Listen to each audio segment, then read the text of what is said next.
ایسا کیا کیا جائے کہ ہمارے اخلاق بہتر ہو سکیں اور ہماری روزمرہ کی زندگی میں مذہب نظر آئے، مطلب پریکٹیکلی وہ ہماری زندگی کا حصہ ہو؟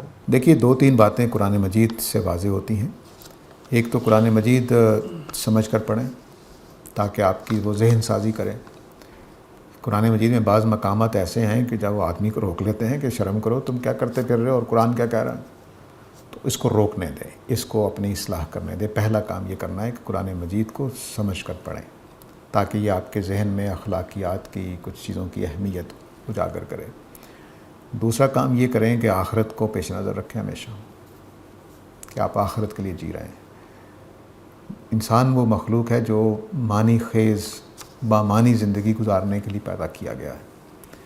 اور آج کل کے اکثر نوجوان میرے پاس جب آتے ہیں تو سوال یہ کرتے ہیں کہ میں اپنی بے معنی زندگی سے تنگ آ چکا ہوں. تو اللہ نے تو یہ معنی نہیں رکھے تھے جو ہم نے پیدا کر لیے. اللہ نے تو ایک معنی رکھے ہیں کہ آخرت کی تیاری کرنی ہے، تم نے دوڑ لگاؤ اس کے لیے.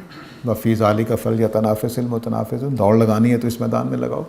یہ اتنا بڑا معنی ہے کہ ہر صلاحیت کا آدمی اس کے لیے دوڑ لگا سکتا ہے، اور جاہل ان پڑھ بڑے بڑے ولیوں سے آگے نکل سکتا ہے. یہ دوڑ لگانی، تو اس کو مقصد بنائے اپنی زندگی میں. تو آپ جیسے ہی آخرت کے لیے جینا شروع کریں گے تو ہر قدم پر جب آپ سوچیں گے کہ اچھا اب میں نے آخرت میں پوائنٹ لینے ہیں تو کیا سچ بولوں کہ جھوٹ بولوں. میں ایک مثال دیا کرتا ہوں کہ والدہ کی ڈانٹ کی وجہ سے، بیوی کے ڈانٹ کی وجہ سے ہم جھوٹ بول دیتے ہیں. تو بیوی کی ڈانٹ زیادہ مشکل پیدا کرتی ہے یا خدا کے دوزخ کی آگ؟ آخرت کو ہمیشہ پیش نظر رکھیں.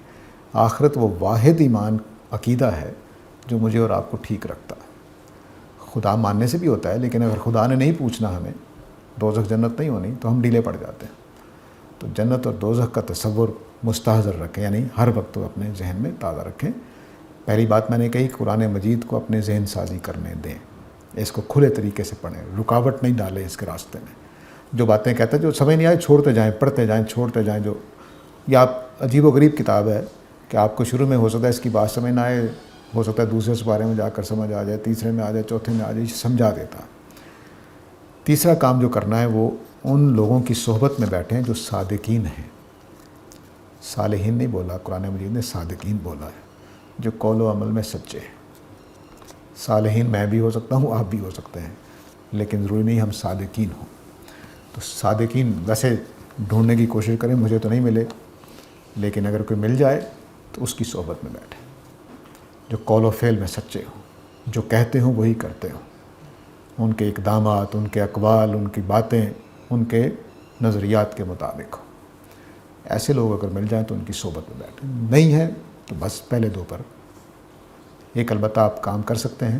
اگر صادقین کی صحبت نہ ملے تو صادقین کی سیرت اور سوانے پڑھیں، سیرت النبی پڑھیں، صحابہ کے سیرتوں کو پڑھیں، کیونکہ یہ صادقین لوگ تھے. تو ان کی صحبت آپ کو اس طرح سے انڈائریکٹ میسر آ سکتی ہے.